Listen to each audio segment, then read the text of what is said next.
Welcome to another edition of the Daddy and Adora Show. Out for a little walk. Adora's been in the house for a few days. Was getting grouchy. She likes to take these walks. The babies, you know, when you take them out and about for stuff, it builds their brain because they see stuff and they interact with stuff. And so, you know, we want to make sure that she is a very smart and mentally developed baby. Just like her papa. So, today I'm going to go and see if this farmer's market's open on a Saturday. I'm told it might not be. In which case I'll just go to the regular market. But I'm going to buy some vegetables to boil down and mush into mush for her to start eating some real food. Because, like I said in other blogs, can't seem to get baby food here. Although, as you guys saw in last night's blog, I did finally find a local bakery that does do hamburger buns. I knew there had to be one. It was boggling my mind that a place with 50 bakeries and they all did the same stuff. There had to be someone. So I did find someone. So, and they made these nice little croissant rolls that I could turn into these yummy little hot dog things. So I might even try and get them to sell me just the dough. If I can get like a little electric style toaster oven to bake them in. Oh, hey, there's a Westerner. Got the same haircut as me. Oh, he's got some bad flea infestation, though. I'm gonna go say hi just because why not, right? Hey, guy, how you doing? Oh, it's a guy I even know. Hey, I thought you were gone already. See you there. I live just down the road.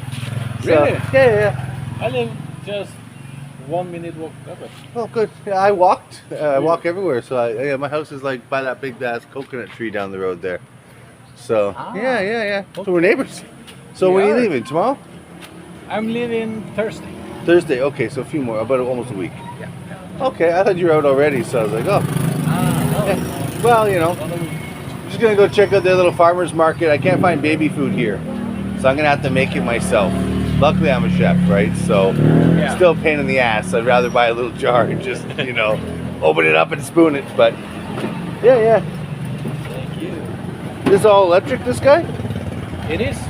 Nice. How much did that set you back? Huh? Oh, I'll just do this. In case you guys don't remember, it's my Norwegian friend there. I'm vlogging right now. Yeah, I was in the middle of a vlog. I was like, saw a whitehead, so like, oh, I gotta go say hi, you know. Okay. Yeah, sure. So how much did this little guy set you back? How much was it? It's 100. Yes, sir. Thank you. Thank you so much. I think, how much was it? 60, 70,000 pesos. Oh, really? So almost as a car. Oh, bummer. But you got the back seat at least, so it's not just a one-person thing. How much range do you get with it? Not that much. Oh, okay. About Did you drive it to that meet? 25 kilometers. Oh, that's nothing. It's nothing. Shit. Okay, yeah, no. For that price point, I was hoping at least 100 kilometers, you know? No, not very That sucks. I kind of don't want the car because I see how slow they are in traffic. Well, there's that, and just you're always going to be liable. If you get in an accident, it's not your fault. Yeah. It's your fault. Yeah. Right? Like especially if you're white. Oh yeah. Well, Westerner. We say Westerner. You're using the white word. Oh no, I'll get in trouble. YouTube don't like that word. But no. Yeah, I did get a car. I'd be cameraing it all the way around, 360 degree, because even the cops here will shake you down. Like, oh, you ran a red light. You didn't. But they want you to pay them, right? So it's like Mexico, if you've ever been there, you know. I even keep money in a certain pocket just for bribes in Mexico, right? Because you're not allowed to videotape the cops down there. But here they let you at least, so that's good. But, well, you know, I don't want to keep your water, get warm there. It's good seeing you again, friend. And what are you doing tonight? Are you doing anything? Or are you just... Yeah, me and my wife and a bunch of friends, we're going to this, what do you call it? City Mall? City Mall? City Mall, yeah. Sit outside and have a few beers. Oh, okay. Sounds like fun. Did you ever go check them out at their outdoor place where they told you the drinks are? They do it tomorrow, on Monday. Sorry, Monday. So 2 more days. Okay. No, I didn't do that. If you want, you know, send me a text. We traded info. We'll go and hang out together there. Yeah. I'll show you where it is. You only got a few days left. You might as well enjoy them drunk, right? What are you staying sober for, you know? Life is short. Take care, friend. So, yeah, that was fun. Right, Adora? Yay, she says. So this little place there, they do a pretty decent business. This is one of my neighboring restaurants. And as you know, except for the girl there picking her butt. Can't really see the food today, but you know, gives you an idea of just what they're shaped like. There it is. Oh, you can see the food a little bit through there. There, you see it? So they make stuff and they put it in like a heat lamp, and then by being in the heat lamp, it stays warm within tolerable tastiness, I guess. I've eaten her pancit, which was pretty good. And I like pancit. It seems to be one of my favorite Filipino dishes, actually. And it's just a noodle with vegetables and meat in it. My Adora's mama, her sister, so I guess Adora's aunt, makes an amazing pancit. So if I do open a restaurant here, I'll definitely have to steal that recipe off her so that I'm making it, because I think it'll be a favorable dish. Like I said, I don't not carry any Filipino foods. I just don't cater to a Filipino client base only. I'm looking more for those Westerners, right? So, yeah. Hello. Hello, friend. What's How your are name? you? I'm Captain Jim. Yeah. That's looking at me. Yeah. Our fans saying hi. Hey, how you doing? I follow you. Thanks. What's Yeah. your name? What's your Captain Jim. Captain James. Yeah, yeah. Captain Jim's getting it done. Little purple flag. Yeah. Thanks, friend. So, yeah, I just pick up new followers everywhere because, you know, people like to talk to us bloggers. Like I said, it's a very, very friendly country. The only time you have people over here who are whining about stuff is because they're romancing scamming, right? Like not even scamming. I don't want to use that S word so liberally. They're romance fooled, we'll say. But yeah, oh, look at who's helping me hold the umbrella. My little Adora. So, yeah. I mean, and then I watch some bloggers complain about the noise. But you know what? I've watched just as many idiot people in the UK and America, HOA people, you know those people, the suburbanite yuppies, complain when someone's cutting the lawn too loud or doing construction in the neighborhood. I mean, realistically, if it's daytime, I don't think anybody has any reason or right to complain. I mean, it's daytime. Shit has to get done, right? Grass don't cut itself. And I always want to ask in these blogs, I mean, you never get any real details to be able to ask anybody anything, but my big question to those people who do wander around complaining about the noise is, how did your lawn get cut? How do you get stuff built at your house without making any noise? I don't think that's a possibility. So, but yeah, the noise is the only other real complaint I ever hear from here. But yeah, so you know, it is what it is. I'm driving by walking by a car repair shop. So you see, they just got all these vehicles. This is obviously a body shop because they do a lot of body work, and they probably flip the vehicles. Now, from those of you who watch my videos, especially on the old channel, yeah, I'm pretty damn good at the body work myself. So if I do buy a jalopy or a wreck over here, I don't think I'd be licensing it and driving it. I'd probably just be fixing it and flipping it. Then of course that involves buying some tools. Now, bodywork's not much. You know, sanding block and some tin snips and maybe a rivet gun if you're not welding.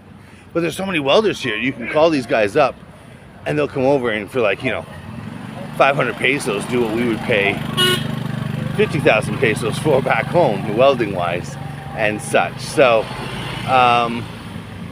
and of course, welding steel plates is always better than Bondo and fiberglass. So, like I always talked about, if I had brought my Escalade over here because it needs some body work, I would have probably bought one of the fenders new just rather than rebuild it. It's cheaper just to buy a whole new one. But some of the other areas, they were just touch-ups. I would have had them done nice over here for sure. But it's not worth bringing a vehicle, guys. And it's not even about the cost thing like they try and tell you. I mean, they do tax you and they do this and they do that. But to have a reliable Western vehicle that you know personally, like I've owned my Escalade for better part of a decade, so which is probably a decade by now. And I've done so much work on it over the years that I know what it needs and what it don't need. And so that's why I thought it'd be a great vehicle over here. Plus, the only other Escalade I've ever seen was driven by Mr. Pacquiao and his security detail. Now his is black, whereas mine is white. So I'd be the only white Escalade. And if I was getting it all body worked over here, I'd probably do it into a nice royal racing purple or something to give it that totally unique edge. And I do see purple vehicles over here. Now, it's Saturday, so I'm not going to have time to stop at Toyota, but I walk by a Toyota dealership all the time, and they list a bunch of Toyotas we don't even have in the West. But they don't list the Prius. And I'm wondering why that is. You okay? Are you sleeping on me? Oh, a little cough. You want to spit? Oh, my little girl. So anyways, I don't know if the Prius is not allowed over here. I really haven't seen any of the hybrid models that I'm used to seeing. And it's weird because like in Cambodia, if you watch my Cambodia videos, every third vehicle is a Prius. Like they just love them. They probably single-handedly have kept 2 or 3 Prius plants up and running by the amount that they have them there. So, I mean, and as folks know, back home I have a small fleet of them because I find them ridiculously reliable, very cheap on fuel, and they're not like some of the other cars that are kind of gutless. They've got a decent sized cockpit for a big guy like me. Plus, they got some power behind the throttle, so you can pass things and travel on highways and all that fun stuff. Just gonna run a little faster here to get by since I'm carrying a baby. But yeah, no, it is what it is. I haven't seen Priuses here or any of the hybrids. But they do have a lot of all-electric vehicles, including all-electric bikes that even pull these 3-wheeled carts like these guys that are in front of me here, right? Now those guys there, I mean, I don't know if we'd be allowed to build something like that in the West, but I'd love to make something like that for myself as my summer vehicle when I'm back in Canada for personal use. I've been driving the old antique Suburban, which as much as I love Bertha, as we call her, she can be a little heavy on gas. Although right now it's getting a new transmission put in, so when I do go back, that vehicle is going to be good for the next 25, 30 years solid. So by then, you know, I might have to get her a new paint job in a few years, of course, because she's starting to have a little bit of rust here and there, but I don't want anything to go all the way through. Although with a square body 80s era vehicle, you can probably always buy parts for it, like actual body parts and stuff, so easy to maintain that way. But I also know that in the West, you know, we're running into that problem of a lack of tradespeople, a lack of people who can work on stuff for you. And I mean, that's why I had to wait for the transmission until I went back. I left it with the guy, great guy, he does amazing work, but he's in the end of his breed of mechanics. Like, there's no new guys coming up with his skill sets because they just don't do it. So when he does finally retire, I won't have a good solid transmission guy anymore, right? So, and a lot of people in the West, they'll get rid of a car as soon as it needs a transmission because it's just cheaper than trying to fix it or find someone who can fix it. If it's a really modern vehicle, you can still get dealerships to do it for outrageous fees, but that's just not really my way. I don't really want anything new. I think that my Escalade is as new as I want to go. And it's 1 year away from being classified as an antique for insurance purposes, which is the other reason why I kept it and didn't want to sell it off right away. Plus, I did just put a lot of parts into it before I left for the Philippines. The family drove it for about 2 or 3 months, then broke the oil dipstick and the seat starter went a little bit on it while I was over here. So it's just one of those things where it's like, yeah, it's fine where it is. I'll let it park. I don't like letting it sit for a while, but it's sitting on gravel, so at least that should make it good to use when I get back. But because for the guys who do come over here, like in that old man club, almost all of them go back to wherever they're from for a few months every year. And so one of the common themes I've learned from those kinds of expats, not the kind that come over here and never go back, is they do keep a little infrastructure back home. A little grandma suite on one of their properties that's theirs, or, you know, a vehicle or two. So me doing that isn't that irregular. It should be practical for me, right, to have that. So we'll see. You hot? Want me to get a little fan for you? So anyways, no, I'm not sure I want to drive over here, as I was saying to my Norwegian friend there earlier in this video, because it opens you up to a lot of liability and shakedown that otherwise you're not. And I mean, I only walk because, as I've said in many videos, I'm a little overweight and it helps me lose weight, and I need the exercise, so I don't mind. But I mean, locally, it's 20 pesos to get anywhere in town on these motorcycle trikes. Well, you do the math, guys, that's less than 50 cents. That's pretty cheap for an anywhere in town cab ride. Throw in an extra person, it's 20 pesos a person, right? So when it's me and the missus, it's 40 pesos. That's $1 Canadian, not even $1 American. So yeah, you know, if I wasn't hand-to-mouthing and being real cheap, it wouldn't be such a big deal. But and speaking of home, I have made some more contact with some of my other family, like my daughter, out of the blue, my older daughter chatted me up there. So not sure why. I'm sure there's some sort of alternative reason, but my way I responded back was keeping it so there was no way for her to ask for things, because I don't have anything to ask for. But at least they're talking to me, so we'll see if the carbon tax that's mine, that's delivered to the farm, actually makes it to me or not.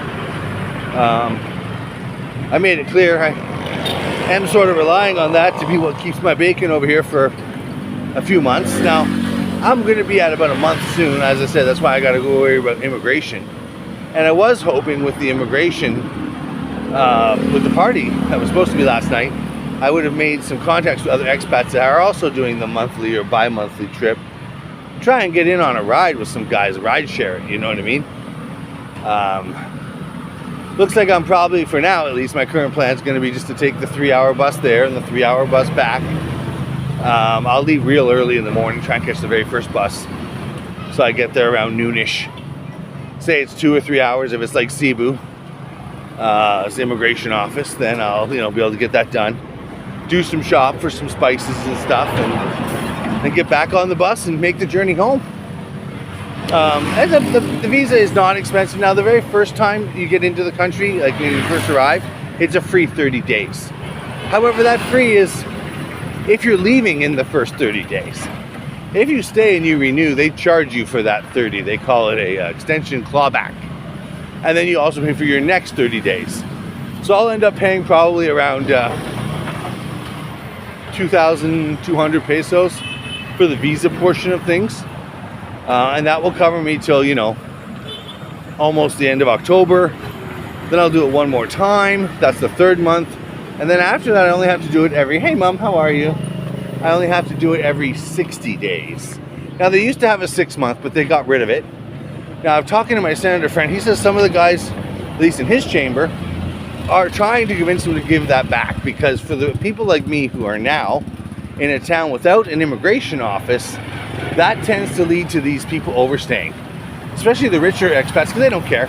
They'll just pay whatever's owed when they reach an airport. They'll pay the extra fee for being behind. Now, I don't want to risk it, because I don't want to risk being blacklisted. If you let your immigration fall behind, there is the chance that they will take your money, let you leave, but you won't be able to come back. Or you won't be able to come back for a number of years. So that's also kind of irritating, and I wouldn't want that to happen, because I got a kid here and a life, and I prefer it here than home. So I mean, if I couldn't be here, sorry, I'm just sweating like a hog. If I couldn't be here, I would probably just go to Thailand, because they have, people who watch this channel know, the reason why I didn't end up in Thailand was the artists that I recruited here, but also that the original laws when I first left Canada 2 years ago or so had changed, so it wasn't an easy visa process, and they had a limit on how many days per year you could stay. And I already do at least a month or 2 every year anyways, when I'm hanging with expat friends that come over. So I didn't want to waste those days living in Thailand and not have any of my friends with me, right? So, because for me, I'm not there for the women in Thailand. Don't get me wrong, they're beautiful as all. They're more beautiful even than the Filipinas sometimes, but they're very, very high mileage. And, same with in America. Body count does matter, and you're not going to wife up, any smart guy doesn't wife up a bar girl. There's so many good ones here in the Philippines that don't have crazy, crazy mileage that you don't need to do that. There are guys who do it here because it's normally the first girl they really liked, and so they stick with not even trying to find a better option, right? And then they wonder why 5 or 6 years later it all blows up in their face and they're going home with a sad story. Oh, a little kitten being dragged by mama. Yeah. I see you. Oh, sorry. She likes the camera on her. There you go. Yeah. You're the star of the show, not the kitty. I just like to show stuff like that. Now you can see in the background here, I'm driving or walking by a bunch of half torn down homes. Within a year, there'll be all new modern houses in these plots. Some of them at least. What happens is, they'll keep a house until it is literally blown apart by some local storm. They'll keep cobbling it together until they just can't anymore. Or a fire will wreck the wooden parts of the infrastructure, leaving just the stone. And so they can't rebuild it properly. So they just let it fall apart until eventually someone comes by with a sledgehammer and bashes down all the stone, flattens and levels the yard, and they build something new. Now, like my apartment, if it's someone Western building that something new, it's going to be modern and nice and built well and, hey kiddo, how you doing? But if it's locals, it might be made out of chain link, scraps of steel, and some cinder block.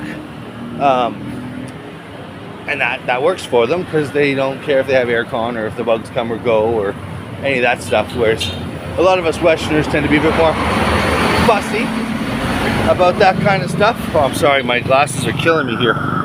So, yeah, take them off for a second and wipe because, whoo, sweat right in my eye. So I have walked from my house in this video, had that little layover with my Norwegian friend. Hey, give me 1 second.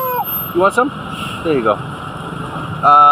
To the city depot where all the major buses go.